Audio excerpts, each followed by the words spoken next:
Hi, everyone. Thanks for joining us today for our Garden Style San Antonio webinar. I know it's been a hot and dry start to the summer, and even though it's not officially summer yet, so I guess really the year here in San Antonio. So it's the perfect time to talk about making your landscape more drought resilient. And don't fear, you don't have to spend hours outside in this summer heat to do that. We have Cleve and Brad here today to give you tips on how to convert your lawn to a drought resilient landscape.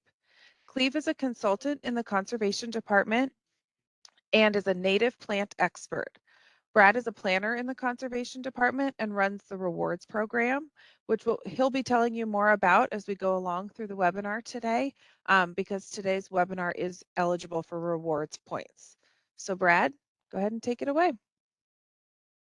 Thank you, Martha. Before we get started, I just wanted to have a little bit of housekeeping.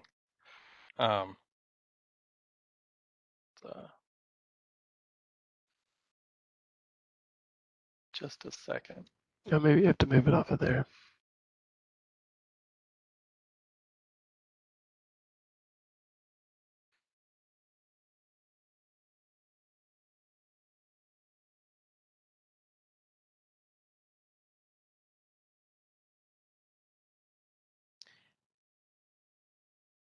Brad, if you can try clicking onto the PowerPoint slide itself.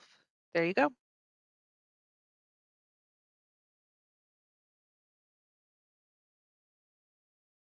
There we go. There you go. Okay. Thank you. Okay.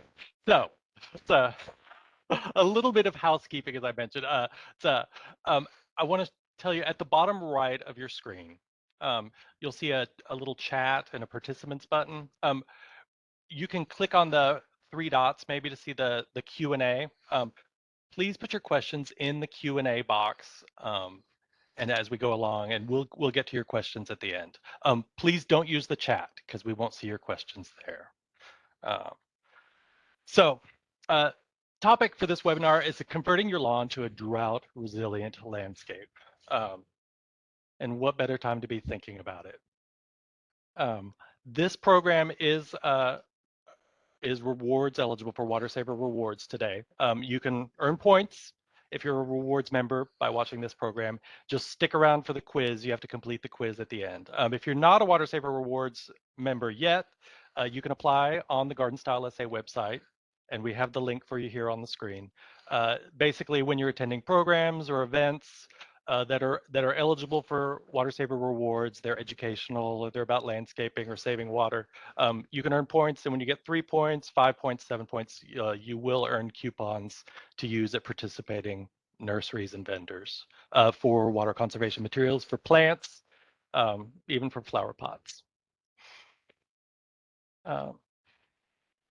So we're going to start talking a little bit about converting your lawn to a drought resilient landscape, and I'm going to turn it over to Cleve here. All right, so gardening, successful gardening in Texas really does mean gardening for drought. And this is, preparing yourself and your landscape for the inevitable dry times. So I started working, my first year at SAWS was 2017, and about half the time I've been working here, SAWS has been in some kind of stage of watering rules, which means at most your landscape can, expect to get once a week watering from you. Not just in the summer, but sometimes in the spring and fall as well. If we take 2021 as a kind of a case study, we actually got an average amount of rainfall that year. But even so, in the fall, we went into stage 1 watering rules. So even in that kind of normal year, you can expect to go into stage or some sort of stage of watering rules at some point in the year. Right now in Texas, we're in drought. You can see on there, as of May 31st, most of the state was in drought. And, looking forward, we're going to stay in drought. And, we got last week on the little bottom right there, hot and dry. And foreseeable future, it's currently hot and dry. So instead of thinking of drought as like a crisis that we have to move from crisis to crisis and we have like normal times in between, we really need to start thinking about drought as much more like the norm. Texas has always been very drought prone, and it's only going to get hotter and drier. But the good news is a lot of the native habitat is actually quite lush. And we just need plants that are used to this kind of feast or famine precipitation regime. And so a good question to ask yourself is, do you have the right plants in the right place? You know, But before we start talking about that, I want to talk about what a typical landscape looks like in Texas, as it was built and kind of as they're out there in the world. Pretty much 100% of Texas landscapes have installed our turf grass. It's kind of the default filler plant. You might have a small flower bed up front near the front door or the back door, but most of it, 80%, 90% of the landscape material is turf grass. Not much else. This goes all the way back to 1940s and all the way up till present day, 2020s. Most landscapes are just installed with a ton of turf grass because it's easy, it's a nice filler, and it's just what they put in. Even older houses, there might have been the trees are growing up a little bit and there's small changes being made. But generally speaking, most houses I go to on my little consultations, it's mostly turf grass. And so, if you want to have a nice landscape, and that looks nice and you want to save water, this might not be the best option for you.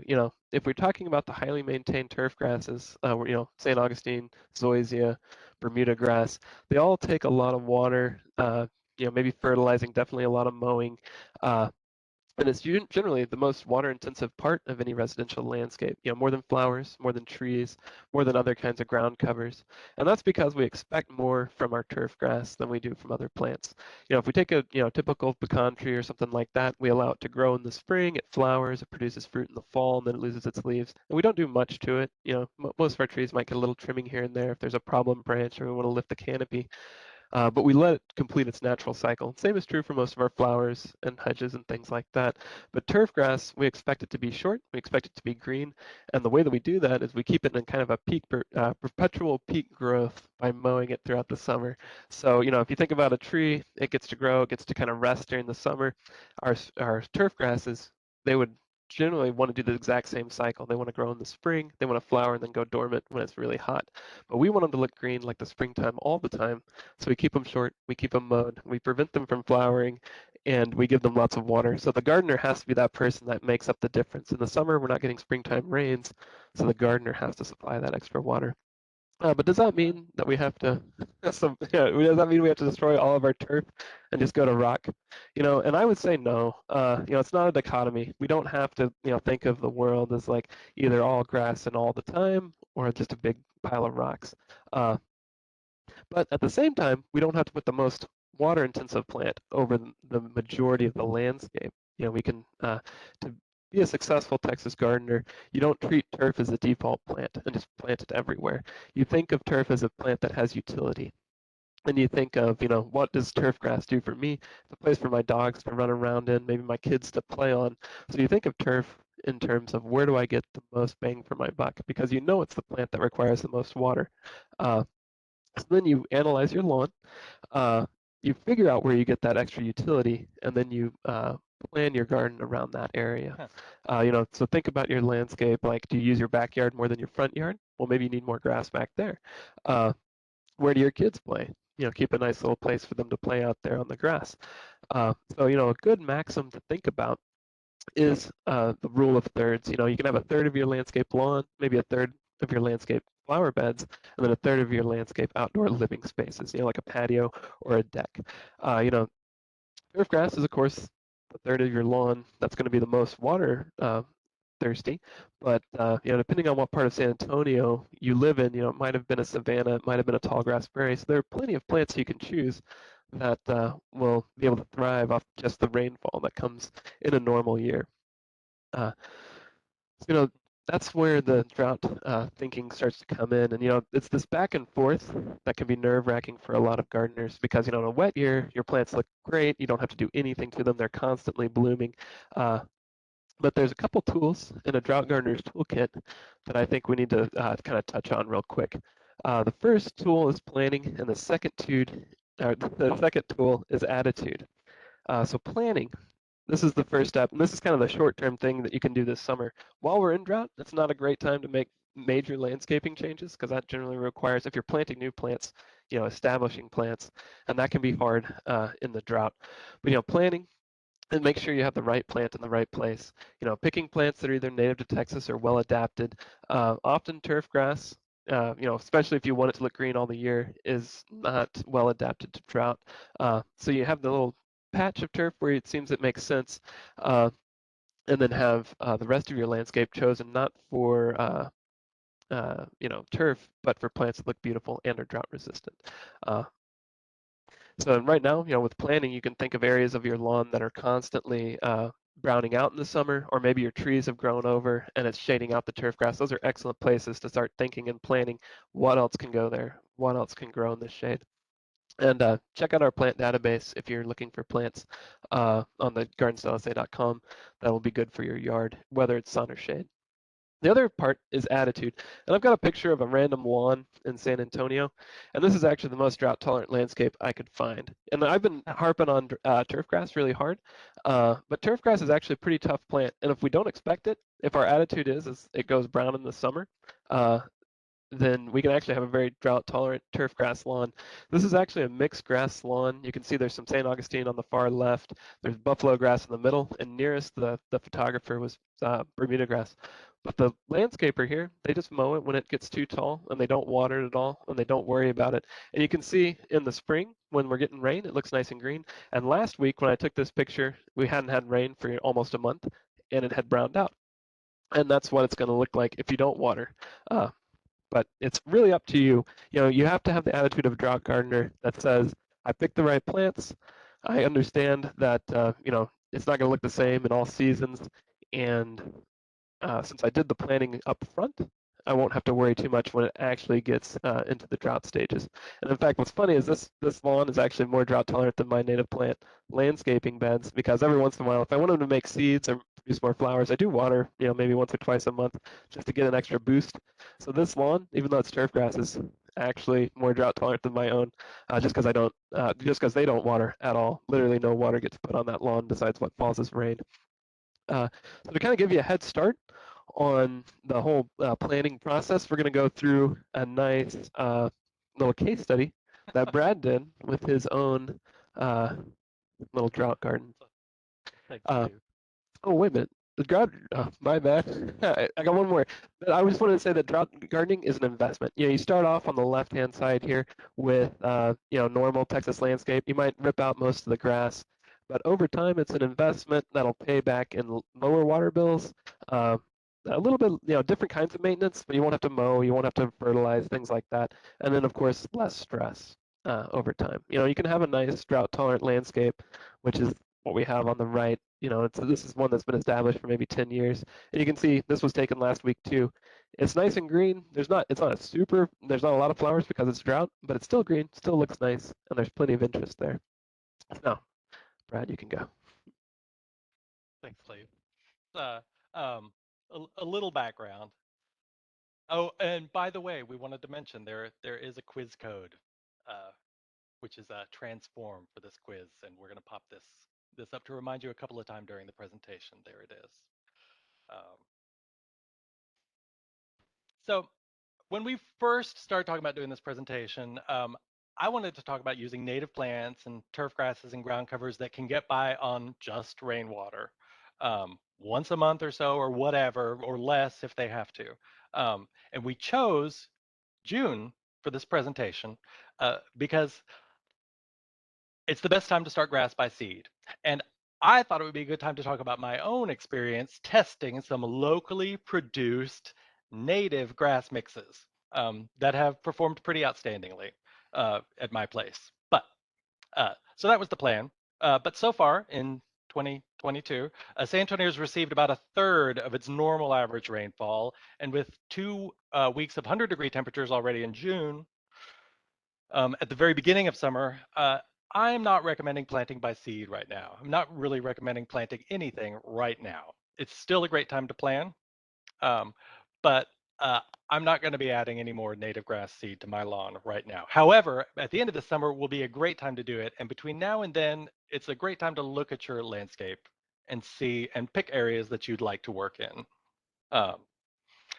So that said, with that huge caveat, this was my approach to this landscape. As far as the design at my house, I use the most basic design. I call it the circle and the square. What do I mean by a circle and a square? So, well, I've spent a lot of time analyzing other people's yards. And working as a conservation consultant at SAWS, I went to thousands of yards a year, consulting other people, and trying to help them find the right areas to convert to water saver landscaping. And as Cleve mentioned, a lot of times you're trying to find the area that's got it looks the worst. It obviously looks like life is short, and it's not. It's time to try something else. This would either be grass in full scorch or dead grass, or grass or in the shade where it was too dark to grow grass. And you would always pick the worst places to put in the water saver landscape. And so over time of doing a lot of these, I started to see like landscapes of little polka dots of water saver gardens in the middle of a sea of continuous grass. And so I just got a little tired of that, and I was trying to turn it on my head and explain it better. And so I started to tell people just to flip their expectations, and instead of asking where they wanted to put their water saver garden, I started asking them, where do you want to have your lawn? So where will you use it? Like Cleve said, it's either in the back where the kids will use it, or in the front if you want it just to be pretty, something to look at. So by picking a spot where you want to have your grass, you're treating it as something a little more precious. And my favorite line, and I repeat it every time, is treat it like a picture of your grandma or your grandma's picture. And that's my grandma's portrait there. If it's something precious, if it's precious artwork, that's not her in the portrait, by the way. But this was hanging over her fireplace. But if it's something precious to you, you put a nice frame around it. If you do the same thing with your turf grass, that leaves so much room to do water saver landscaping around the edges. And the thing is, in the summer, your landscaping is guaranteed to look better than your grass in a summer like this. Um, so um, in many cases, if you just provide a spot for people to put a lawn or something to mow, something flat, um, it provides a focus and it opens up so much room for water saver options around it. Um, and that classic circle in the square is it shows how much grass is wasted as a default ground cover where there could be water saver landscaping instead of something valuable. So I knew from the outset I wanted landscaping all the way around the outside of my property. I wanted screens up both property lines and across and down the Inferno strip along the front curb. Um, but I wanted to keep a lawn-like area, like right in the center, in the middle of the sidewalk, like a lily pad, um, classic circle in a square. And I wanted at my place, I wanted to use the SAWS Water Saver Landscape program in a nice design. So the basic bones of my landscape was filled out in 2 years, and I used 2 Water Saver Landscape coupons. And Cleve mentioned the investment in the Water Saver Landscape. The total cost for the basic bones of my Water Saver Landscape, to me, after the discount from SAWS, which is $100 per coupon, I ended up spending $60 for my plants. Um, and those are the plants that I chose. And for various reasons, I'm not going to go into the specific plants, but they made sense in the setting that I had and with what I was trying to do. I like hummingbirds. I wanted to have a hummingbird garden. So here's how it worked at my place. That's what you see what I started with on the left. That looks like grass on a winter day, but in the summer, I'll show you later, but there was flat stuff that you mowed basically. But I really had a lot of shade at this site. And so that makes it hard to grow grass. And I could find pieces of grass surviving everywhere, but long-term grass tended to decline at this spot. So this is a good spot to do landscaping instead. And I really stretched my coupons. Instead of the usual 200 square feet, I mean, I was going almost 400 square feet for a coupon. I was really spacing them out so I could use the biggest plants because I wanted them to be full size and not, kind of crammed together. So I was able to go all the way around the property line. So with the 2 coupons, and then I just filled in spots in between on my own. Now, stretching the coupons out like that, say you're going to spend a lot more on mulch. But you'll see this landscape filled in at the spacing I chose, and you'll see I left there. You see the circle in the square there in the middle. So I use those big perennial plants. I wanted the classic spikes and mounds look to give texture around the front. And on the whole, the water saver landscaping was at this house. That was the easy part, and it was fun. Um, you can actually tell from these pictures, I'm starting in spring and I'm ending in November. I didn't get it mulched till around Thanksgiving, right before the first freeze.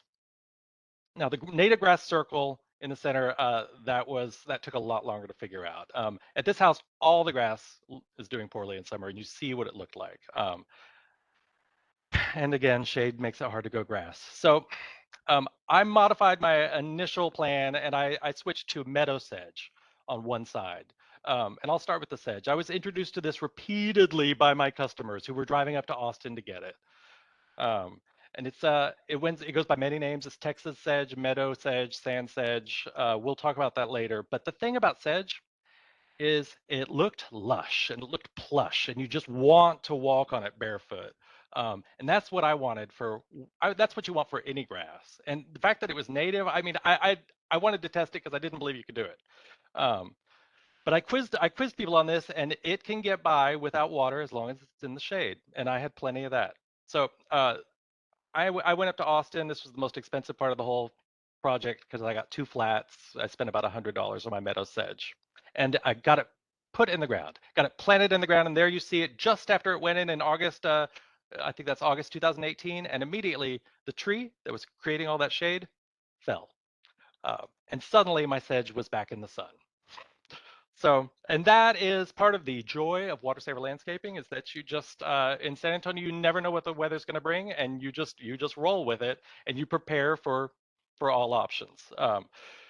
So I switched to plan B, and that, now that I had grass in the sun, the other product I wanted to use was Habiturf. It's also called Thunder Turf, but it was developed by the University of Texas, and you can buy this at Douglas King in San Antonio. And this is a mix of native prairie grasses that are native to San Antonio. One of them is buffalo grass, and there's a couple of others. But they look the same. They're about the same size. They could be mowed as long as you let them go to seed a couple of times a year. They reseed on their own, and they're a tough grass that can roll with the punches. I wanted to try this, and now I had enough sun to do it. So I just covered the whole place with a 2-pound bag of Habiturf. And so you can see how this turned out over time. That's you see the sedge after it just went in the ground. You see the first spring after the Habiturf, and this is the first year it had really filled in. And then last summer, this was a dense and a beautiful big lawn. And it's Texas. You want to have a big lawn in Texas. I will show you. This is what it looks like today, and it is going dormant a little bit, but you still see those sedges popping like little muffins in a cupcake tin. And that texture is great. And if I had this to do again, I would take more advantage of that spacing, because if you put those out in patterns, like at this house, across the street actually, it's a really neat look. Now I'm going back to the Habiturf. I want to say this is definitely a low maintenance plant, and it's a terrific water saver. In fact, the more you water it, the more you have to mow it, and nobody wants to do that. I couldn't even use a mower on it, so I had to switch to a weed eater. And all I would do is I'd go out and spend 1 minute just cutting off the seed heads, actually on the grama grass, which took all of 60 seconds. So that's the low maintenance grass that didn't need water, and it looked great, and it looked big, and it was really attention catching from the street. It also discourages weeds because it grows so dense and thick that you don't have a lot of weeds popping up in between it. So there are pros and cons. This is a marginal setting at best for grass, and in the end, I actually think that sedge grass is going to win out and take over, and that won't be a bad thing. But knowing how it grows a little bit better now, we tried it again across the street. Again, the same circle in a square. And you see here, we're talking about using native prairie grasses, native sedge grasses, but you could do the same thing.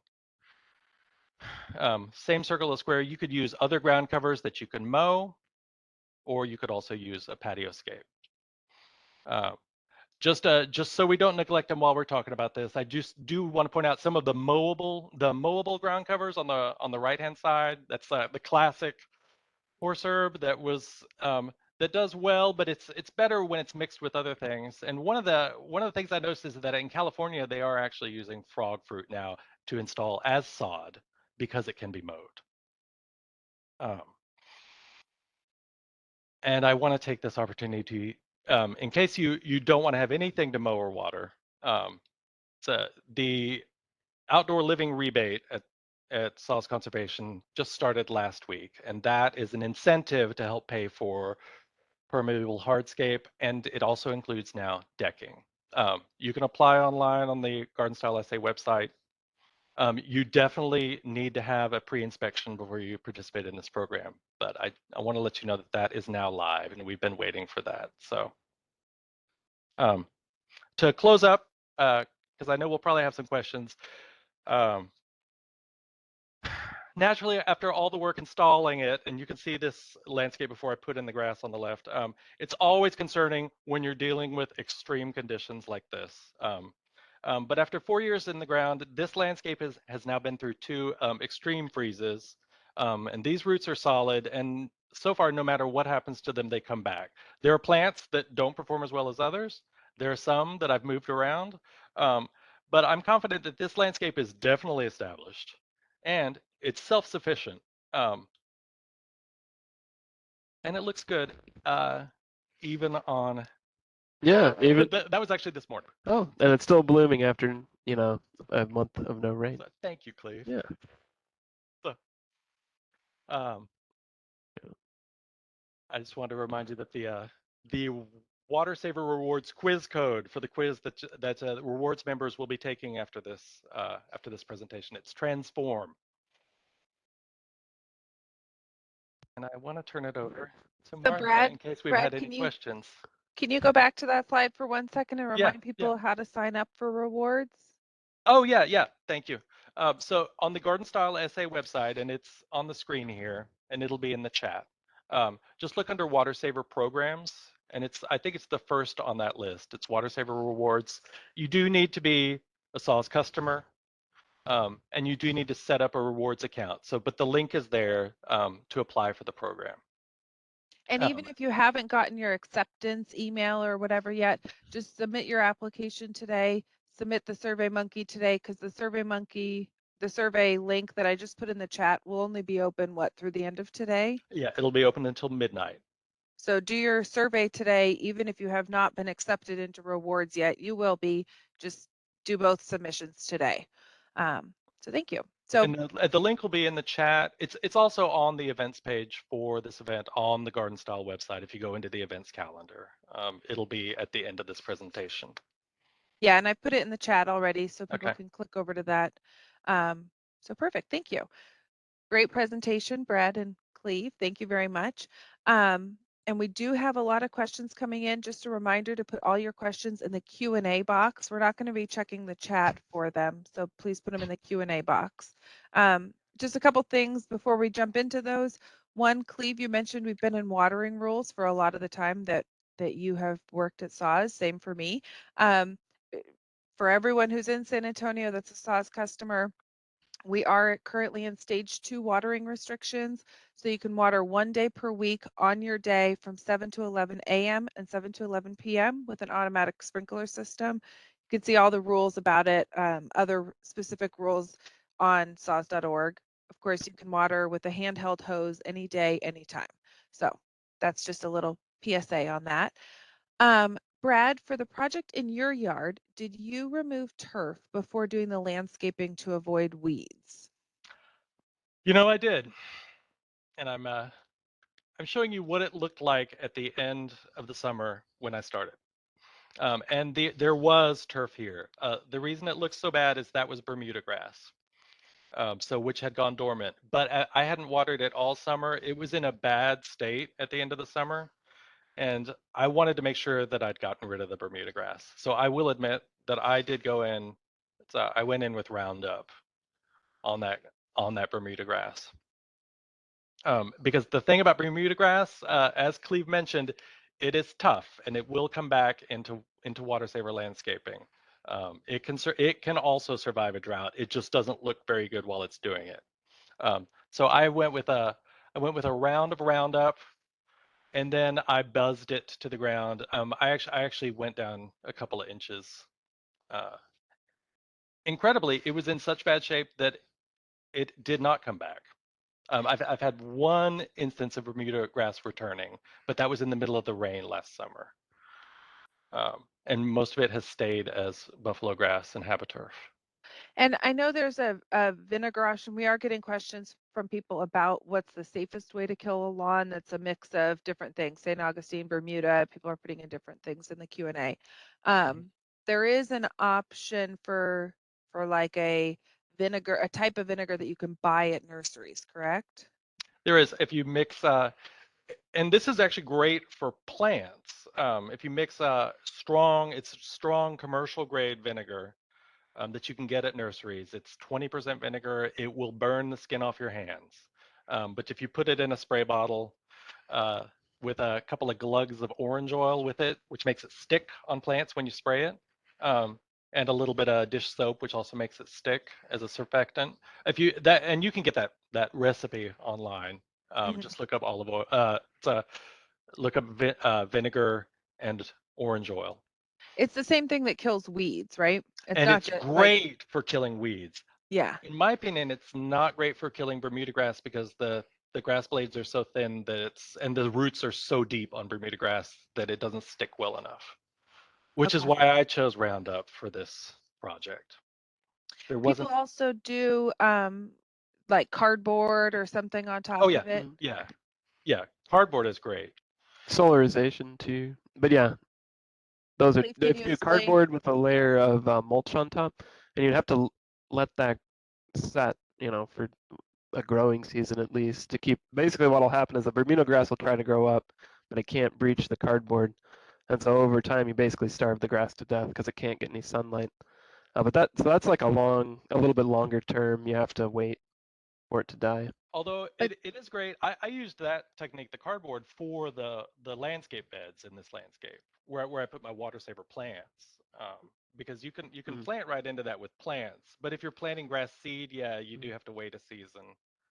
Uh, so it sounds like this nice, hot, dry summer would be a great time to put some cardboard down, put some mulch on top, and let it start dying. And then you Mhm. maybe by fall or for sure by next spring, you should be closer to ready for planting, right? Exactly. Okay. Denise has a great question. Any suggestions for dealing with HOA rules that were written in the 80s? um, I find that I mean, if you're dealing with an HOA, and HOA, actually, there was a law written in Texas around 2013 that an HOA cannot require you to water your grass. Um, they can complain about the way your landscape looks, but they can't make you water it. So normally, when I've found when customers are applying to their HOA for projects they're doing in landscaping, I always advise them just take a picture of the HOA's landscape or the medians in the housing development and say you're going to do that, which is the same thing they're doing. And it's usually it depends on the HOA, but sometimes it's a really good plant selection. They need their plants to look good. They have a water bill too, and sometimes you can use that to help win approval for your plans. Good answer. Okay, this Marjorie asked a question that I worry about too. Cleve knows this.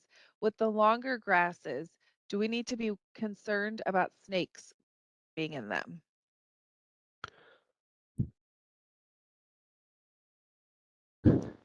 Do we? Uh, Have you ever seen a snake in your yard? no, we don't have snakes in my yard. I mean, I think in the old parts of town, most of the snakes have long moved on. But sometimes in newer, on the edges of town and new developments that are still near farm fields, if you still have those around, that's where I would expect there could still be snakes lingering. And really this is longer than turf grass, but it's not like, It's yeah, it's 4 inches. you wouldn't be like stumbling upon it. Like if there was a snake in there, you would see it, and he would be seeing you, and you wouldn't feel safe, so he probably wouldn't be like hanging out in habiturf. I would be like, I wouldn't think that it's not like going to be a snake magnet because they're like hanging out in there, right? If you had like a field of prairie grasses, that might be a place where a snake might go. Yeah, Yeah, grass yeah, that's up to here. right. But like Yeah, habiturf is like maybe this yeah. tall. So I don't think it's going to be like a snake magnet. Uh, I've made a big deal of how big Habiturf is, but yeah, it's plush. But I mean, you can walk on it barefoot. It's this tall. I hope that shows. What's tall on it is the seed heads when they come up on the grandma grass. But that's here and there. Yeah, this is not a snake haven. Okay, Um, good. Good to know. although Marjorie and I are raccoons have relieved. shown up. Raccoons have shown up. Okay.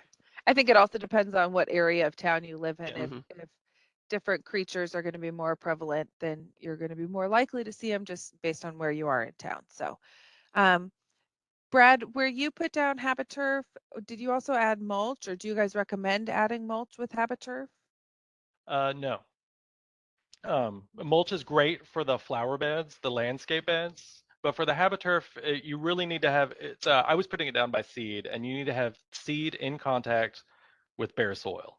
So I weed eated it to dust, and then I laid the seed on top of that. And I did mix in a little compost at the time, but not very much because I didn't want any other seeds. It definitely doesn't need mulch, and it won't need mulch. Yeah, mulch is a good way to keep grass from growing. So if you put it on there, it'll keep it from growing too much. It grows so densely with a fair bit of thatch that it mulches itself. Um, All right. if that's fair to say. I think so, yeah. That's So someone commented that there is guidance on the Douglas King website for Habiturf, which seems quite involved. I think you've kind of, Brad, just explained how you did your yard. I don't know if you guys are familiar with that, but oh yeah. is it a process that seems very involved putting down Habiturf? The, uh, for me, it was I used the guidance on the Douglas King website, and I bought my Habiturf at Douglas King, and they explained it to me. They had a great information on their website, including the time of year to do it, and it was actually putting it in was very easy. I only had to for the first 10 days you have to keep the seeds moist, which means just barely spraying it with water. Um, so it didn't even get a deep watering for the first 15 days. Putting it in was easy. It was harder to prep the site. It's harder having to put down Roundup, basically, and having to weed eat it to dust. That was the hardest part. It was not a difficult install. Okay. Actually, putting the sedges in was harder because I had to dig those in, as if I was planting flowers, but they were little sedge grasses. All right. Cleve, I'm going to pass this one to you. What's the botanical name for the meadow sedge? Oh, Off the top of your head? do you know the Perdentata. Carex perdentata? Yeah. Okay, there you go. I would type that into the chat for the person who asked this, but I'm not going to be able to spell that correctly. So, but there you go. There are a few. There's Leavenworthii, Perdentata, and there's also a Texas sedge that's bigger. It's very hard to tell sedges apart. Are they easy for you to tell apart, Cleve? No. But they're the ones used in the landscape industry are usually one of those three. All right. Cleve, can you explain how and when mulch should be used? That's a good question, and that's kind of a personal question too. Because in my landscape, I don't use any mulch, and you can get plants that will, crawl across the ground and cover the ground. Basically, you don't want bare soil in your landscape. So if you like the look of a plant here, and then a foot over another plant here, that's when you would put the mulch in and kind of cover up the ground. That helps keep the soil moisture in the soil. That helps keep weeds from coming up in between the plants that you've planted. In my yard, I have just everything growing next to each other, and kind of like if you can remember back to the last picture I showed, most of those plants are allowed to grow and spread out over the ground, and so there's just a little bit of mulch here and there. So basically, mulch though, Brad, you probably like to use mulch more than I do, but it's basically in between plants to keep other unwanted plants from growing and keeping the soil moisture in the ground. So like flower beds are a great place to put them. Yeah. And other, like if you wanted to put a little mulch around some of your smaller trees so that they don't have competition from other plants, don't do the little weird volcano thing. But nice little layer of mulch. You don't want to, mulch is a good thing. You don't want to go too thick because it'll, if you go too thick, then it's hard for water to actually get into the soil. But so it's a balance, right? When you say Yeah. you want to go with an organic mulch generally, instead of like rock or something like that, because at least as wood chips or something breaks down and adds organic material to your soil. So you have to refresh it, but you have to refresh rock too over time. But rock is either gonna wash away or and get clogged in the storm drain. It's not gonna add anything to your soil though, like a wood chip mulch would do. I think it's yeah, it's easy to get carried away with mulch because it is pretty. Uh, and I remember when Lincoln Heights put in their mulch, like everyone would go over to at the beautiful landscape with the orange mulch, where they had the volcanoes on the trees. By volcano, it means that's when you see a tree and with a ring around it that's this tall of mulch. And if you can imagine how hard it is for that tree to be watered, that's what Cleve's talking about.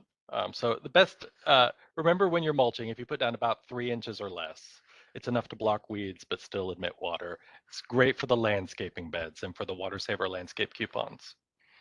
So on the topic of mulch, before you put mulch down, should you be weeding and then adding some potting soil or any kind of soil, or weeding and then putting down a weed barrier, or do you guys just kind of recommend putting the mulch straight onto the ground? So Did you use a weed barrier when you did I it? did use cardboard, Yeah. and So I overlapped the pieces. so that's a good example. Again, you can put down like an inorganic plastic barrier to stop weeds from coming up, but it's not going to add anything to your soil. If you use a cardboard, that'll at least break down over time and kind of add a little bit of organic material back into your soil, and then it'll stop the weeds for that first year. But then you just refresh the mulch on top and keep the weeds at bay.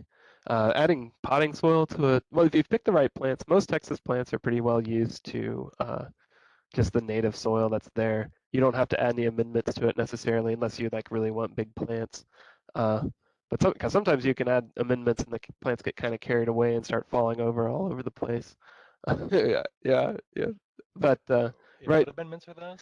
amendments? What amendments are Oh, those? I remember. So I like that happy frog, or maybe it's a ladybug or something like that. Yeah. That can make your plants really grow. But most native plants are pretty well in poor soils. They do pretty well. As long as you pick the right plant, for sun or shade, they'll be able to take care of themselves in clay or caliche, depending on where you are. I When mean, I mean, and you definitely wouldn't want to put in just potting soil. If you put it in, you have to put in when you dig a hole, half the material you at least half of the material you take out of that hole needs to go back in. So if you mix in potting soil, it's not more than half of the soil that goes around the plant because it needs to learn what the soil it's going to be growing in is. And if it just grows in the potting soil, the roots will go around and around in circles, and it can girdle itself. It's called girdling because they never want to. That will never want to go out into the clay soil that's out there. That's a great, I've never heard it said like that, Brad, so thank you for sharing that. We're getting a couple of bug questions. So I've actually messaged our entomologist in our department, Nathan Riggs. Somebody asked, which I've never heard of this, but does mulch attract roaches? They were told this from a native San Antonian, and they're not from here. And Nathan says that mulches are a moist, shady place that outdoor roaches would like to live in. So they could. It could attract roaches. And would any of these grasses attract or deter mosquitoes? Um, and he's saying that it's not the specific grass that would attract them, it would be the shade and the humidity. So, of course, mosquitoes like a moist environment. And so, um, when there's humidity and standing water anywhere, that's going to attract mosquitoes, unfortunately, for a lot of us. Uh-huh. So, So I will tell you um, on this picture on the screen, it's right up there by that window on the house. That's where the mosquitoes want to be. It's not in the okay. grass, but up under that window where there are a bunch of leaves and there's no wind, so they like that spot. Okay. So we got a question about the steps to remove turf grass. If you can, and I think you had a slide on this, but you can also just reiterate it. Kind of what should someone's process be from design to planting? Should they do all the design work first, or should they start trying to remove grass? Kind of what, just in a few simple steps, what would you say? So I think, yeah, planning is the first step. Yes. And the first step in planning is uh, analyzing where you use it. So yeah, if you say, I want a little patch of grass for my dog in the backyard, and I want a little pad of grass in the front yard, so, to look pretty. So you figure out where you want to put it, and you kind of go out in your yard and you demarcate it, and then you decide how you're going to kill it. Say you're going to solarize it with mulch and cardboard. You put the cardboard down, you put the mulch on top, and you let it set for the summer. While it's setting, then that's when you start thinking about what kind of plants you're going to put in to replace it. Say in the backyard, you're going to build a patio on the left side, and then around the back end, you're going to put plants, and so you start deciding which plants you're going to put in, get it all ready, apply for your coupons and everything. Oh, that's the first step. Apply for your coupons because you need the grass for the application. Oh yeah, yeah. Yeah. Take your pictures. Take your pictures of the beforehand for your garden style application. So see, this is why planning is important. Just this little bit of planning, I'd missed a step already. So yeah, always start out with planning. But yeah, that would be the steps. First figure out where you're going to use your grass, get rid of the rest, decide where you're going to, take your pictures, and then when a good time to plant occurs, put the plants in. And this can be, the thing about this is we got design on one side, and also we're dealing with a little bit of agriculture because the plants, right? So you have to find a good time to plant. A lot of times that'll be the fall. It gives them the longest time before summer heat hits them again. Some years though, spring is a good time to do it as well, because then you can kind of water them in, hopefully get some spring rains, get them growing before the summer heat. So you kind of always have to play it by ear though, and because to get the best out of it. Yeah, so that's a good point. Somebody else asked, when is it too late to plant? They recently got some of our coupons, our water saver coupons, and they bought their plants. Oh. And they read online that they should, or they read somewhere that they should put down cardboard with the mulch like you guys are talking about, and then try to plant at the end of summer, so early fall, I guess. But if they already have the plants, if they've already purchased the plants, what would you guys do? I have done this wrong so many times so, that I I think the best thing is to get plants in the ground. But if you can stand to water the plants for the next month, I've done that too. And just planted them at the earliest opportunity at the end of the summer. But if you have to get them in the ground, it's worth remembering that you can put sunshades over them.